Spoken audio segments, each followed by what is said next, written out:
And are you refreshed? Good. Now what? It's not just the desire that you have, but it's your readiness to hear and play with us and take it a little further forward. We will discuss what's on your mind even if you don't come to the hot seat. Love you. I would have probably created a whole scenario of what was going to be done to me by chopping those trees down. Like, my imagination in a good form takes me to great places. My imagination when I'm in pain, when I'm having fear, creates more. Well, that's logical, isn't it? That law of attraction gets hold of it and it becomes more. But before you go further, we want to contemplate something with you. Do you think that consideration of things is a helpful thing? Yes. So you are in agreement that step one matters and that it requires contrast and differences and choices and thinking about things. So we are not at all wanting to talk you out of your step one moments where you're considering and actually creating. We just want you to realize that there's a point at which thinking about it is no longer helpful. So even in the step one part of the equation, you can be in alignment.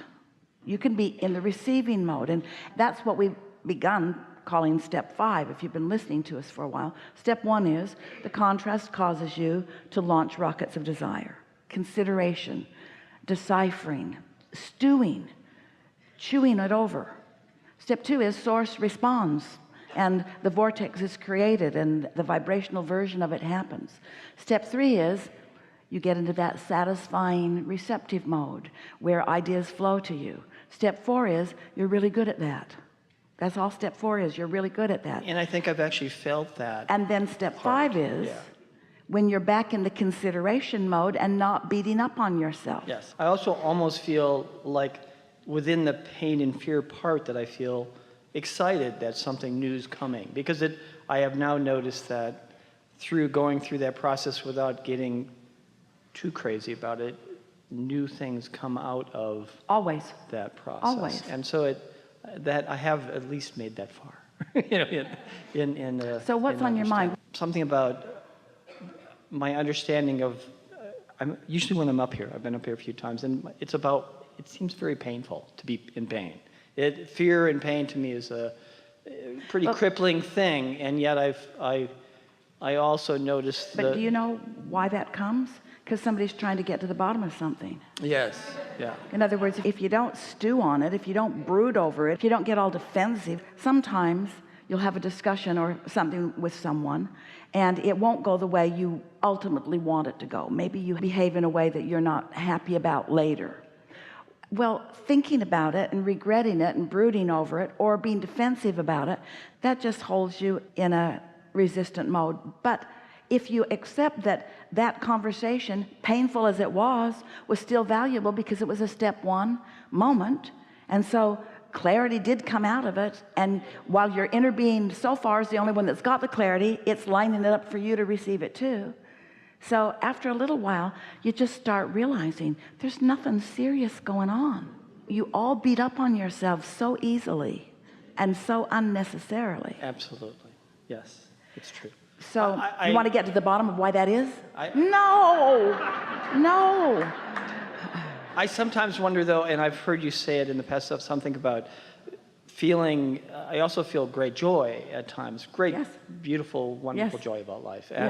And that is the new contrast that I come from, when I'm, so well, we know that. We've been watching a lot of you, and the more understanding you get about this deliberate creative process, and the more you allow your desires to evolve and get bigger. A big desire, when you're focused in opposition to it, is strong negative emotion. And there are some things that just matter a whole lot more than others. So when you feel strong negative emotion, just say to yourself, I must really care about this. And I must be really brooding about it in an unproductive way. And I must be far away from the perception or the perspective that my inner being holds about it. And just do your best to talk yourself off the ledge. So let's couple, because we like the emphasis on the word satisfied.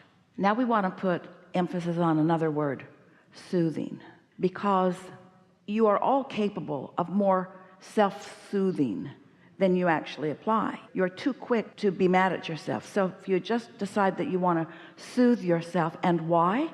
Because I want to be in the receptive mode. And what does that mean? I want to be satisfied. So what? I want to soothe myself into satisfaction. So how's that easiest? To think about the subject, to brood about the subject, or to let it go. So maybe this is a good time for meditation, or a good time for a distraction, or something like that. I have a great distraction story.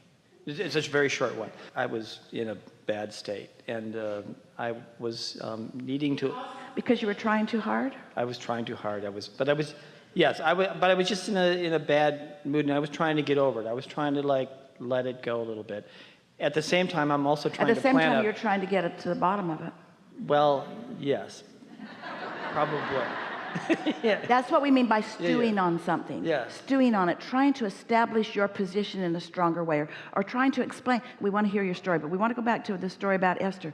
She so wanted that man to understand she did not mean to do that. That was the part that bothered her the most, that anyone would think that she would just ruthlessly chop down trees to selfishly get her view. She doesn't do it that way. She sends lightning strikes and things of that nature. It's just a distraction story. I was planning a birthday at the same time.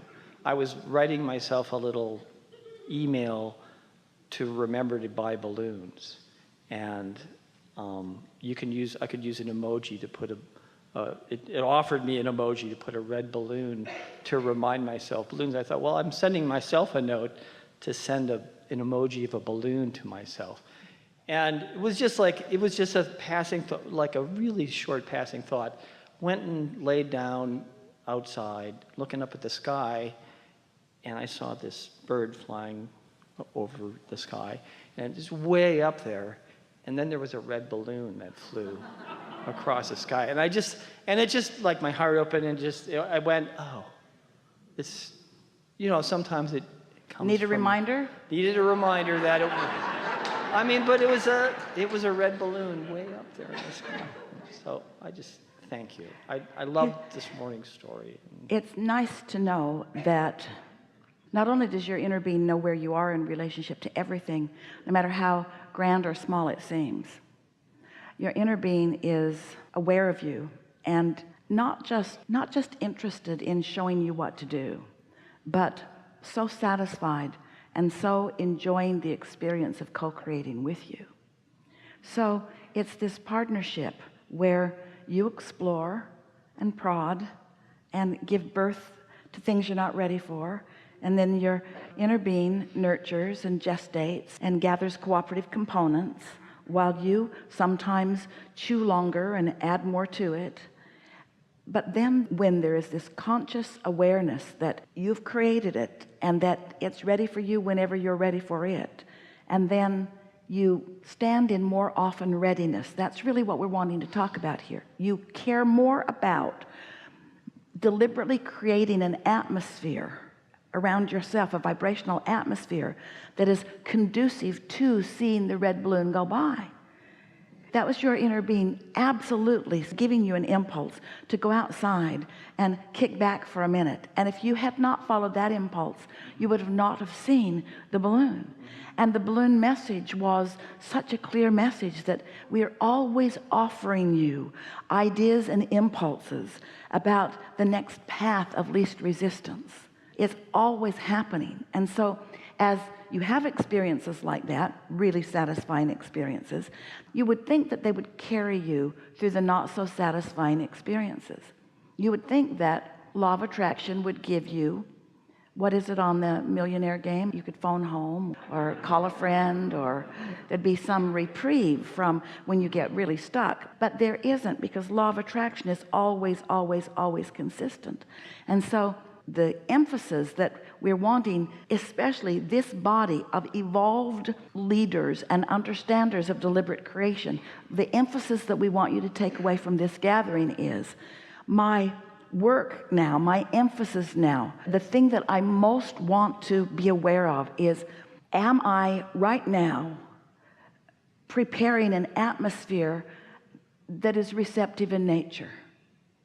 And you know whether you are or aren't by how you feel. And if you can say, I must be, because this is a really satisfying moment. I must be, because this is a really satisfying moment. Then what happens is those satisfying moments become more and more frequent until they are more and more dominant. And then people who are watching you think that you have some magic wand because things are always working out for you in such remarkable ways.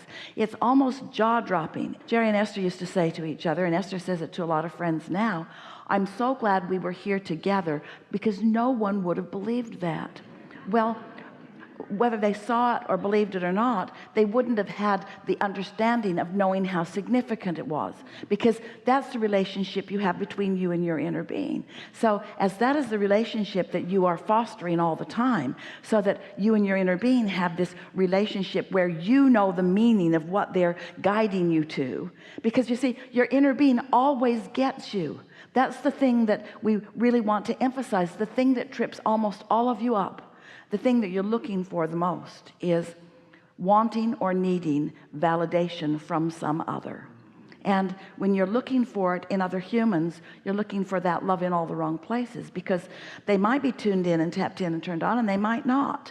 And if they aren't when you look, if they aren't when you ask, then you develop these patterns of disappointment that there must not be something positive to be seen because they didn't see it.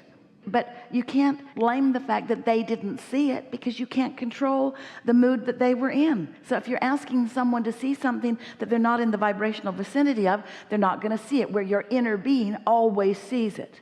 Your inner being will always give you that validation. So if you want to feel heard, and we know you do, we hear so much explaining and rationalizing and justifying you do to one another. You so want to be understood. Esther rehearsed a spiel to a man that she never actually rendezvoused with.